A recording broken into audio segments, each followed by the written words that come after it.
अध्यात्म में ऊर्जा को 3 भागों में विभक्त किया गया, अर्थात जो हमारी आंतरिक ऊर्जा है वह 3 तलों पे है। पहला जो तल है वह हमारा दैनंदिन तल है, यानी जो हम प्रतिदिन कार्य करते हैं, शरीर के तल पर जो कार्य करते हैं, शरीर के तल पर कार्य करते हैं, विचार के तल पर कार्य करते हैं और भाव के तल पर। यह पहली ऊर्जा है।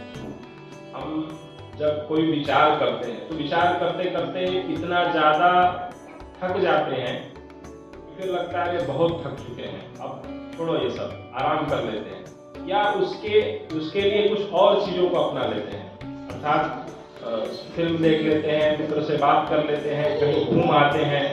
आजकल स्थिति यह है कि लोग तीर्थाटन भी करते हैं, मंदिर भी जाना हो तो सिर्फ इसलिए जाते हैं यार इस लाइफ से बोर हो रहा है, चलो कुछ बद्रीनाथ केदारनाथ हुआ। उनके अंदर कोई भाव नहीं है, उनकी ऊर्जा कहीं ना कहीं समाप्त हो चुकी है, चुक चुकी है, खत्म हो चुकी है। तो उसके लिए अब चलते हैं तीर्थाटन करने, चलो मंसूरी घुमाए, गोवा घुमाए, यहाँ घुमाए, अर्थात वह अपने विचारों से इतने ऊब चुके हैं, उनकी ऊर्जा इतनी समाप्त हो चुकी है कि वह अलग अलग नए नए आयाम को अपनाते हैं।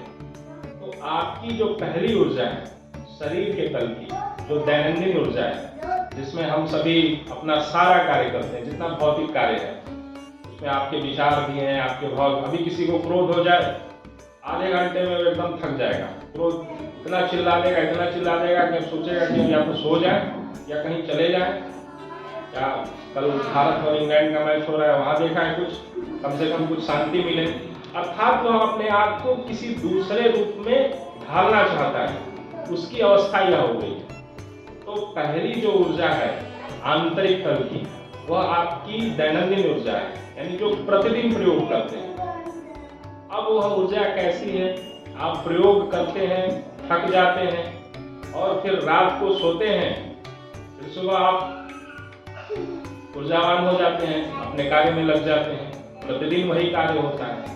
तो पहली ऊर्जा जो है वह दैनंदिन की है, जो आप करते रहते हैं, वह आपका चलता रहता है, खत्म होता है और फिर आप उसको रिचार्ज कर लेते हैं, छोटा रिचार्ज इस तरह से आप कर लिए, फिर चालू हो गया आपका।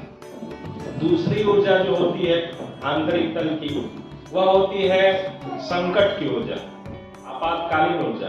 मैंने पिछले सत्र में बताया था कि अगर मैं आपसे कहूं कि जरा आप दौड़ आओ बाहर से, तो एक चक्कर में आप थक जाओगे, लेकिन मैं अभी एक छुरा लेकर आपके सीने में दौड़ा दूं तो आपकी स्पीड अचानक बढ़ जाएगी। हो आप ही, खाना भी वही सुबह खाया है, सब कुछ वही किया है, कपड़े लत्ते जूते सब कुछ वही पहना है, लेकिन जैसे ही आपके अंदर कोई भय बैठता है या कोई संकट आता है या कोई आपातकाल स्थिति आती है, अभी कह दिया जाए कि अरे आपके घर में आग लग गई या आपके घर में चोरी हो गई, तो आप इतनी तीव्रता से उठोगे कि पता ही नहीं चलेगा कि कब उठे, कब वापस आए, कब चले गए। यानी आपकी वही ऊर्जा इतनी तीव्रता से कार्य करती है कि आप जाते हैं और आ जाते हैं, यानी आपकी यह आपातकालीन ऊर्जा है जो स्टोर रहती है। ये थोड़ा गहरा तल है, ये कभी कभी जागता है लोगों का। इतना सही बताऊं तो कोई वास्तव में दुख भी नहीं कर पाता है। अभी सुबह बताया कि गुरुदेव मैं अपनी पत्नी से बहुत दुखी हूँ, जैसे ही मैं बोलता हूँ जरा इस पे 10 उसकी गलतियाँ या अपने 10 दुख लिख दो, तो सिर खुजलाना शुरू कर देता है। व्यापार में बहुत नुकसान है, लिख के जरा दे दो क्या क्या नुकसान हुआ है तुम्हारा, तो पता चलता है कि उससे ज्यादा तो कमा चुका है। तो वास्तव में वह दुख भी नहीं है उसके पास, उसने उसका आवरण ले रखा है, यह है मेरे ऊपर दुख आ गया, मेरे ऊपर विपत्ति आ गई। होता ऐसा नहीं है, क्योंकि जब दुख आएगा तो आपकी ऊर्जा का विस्फोट होगा। वह आपातकालीन ऊर्जा है, वह संकट के समय जागती है, वह आपकी स्टोर रहती है। तो पहली ऊर्जा जो आप खर्च करते हैं और उसको जो है आप सुबह रात्रि को विश्राम करके उसको रिचार्ज कर लेते हैं, अर्थात अपने आप को चार्ज कर लेते हैं और लग जाते हैं। तो यह पहली। दूसरी ऊर्जा संकट की ऊर्जा होती है, संकट में यह जागृत होती है। अब इससे भी जो गहरा होता है, जो मूल है, जो इस सत्र का आधार है, जिसको मैं बताना चाहता हूँ, वह है आपकी अनंत ऊर्जा, अक्षय ऊर्जा, जो कभी नहीं चूकती। और सही कहा जाए उसी ऊर्जा से कुछ कुछ ऊर्जा या पहली और दूसरी कनेक्टेड होती है। वह बिल्कुल ही छुपी हुई है, आपके अंदर वह बिल्कुल छुपी रहती है। अब उसको जागृत कैसे किया जाए?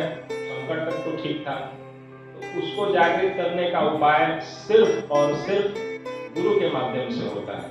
आपके अंदर कृतज्ञता का भाव होता है, आपके अंदर एक प्रार्थना प्रकट होती है, एक अनुभूति प्रकट होती है और आप गुरु के समक्ष होते हैं। और जब आप गुरु के समक्ष होते हैं तो गुरु अपने वाणी से, अपने नेत्र से, अपने स्पर्श से आपकी ऊर्जा को जागृत करता है, वह ऊपर की तरफ करता है। और जब वह ऊपर करता है तो अक्षय जो ऊर्जा है जो आपके अंदर है वो सूक्ष्म रूप में अनंत के साथ जुड़ती है और अनंत ही हो जाती है।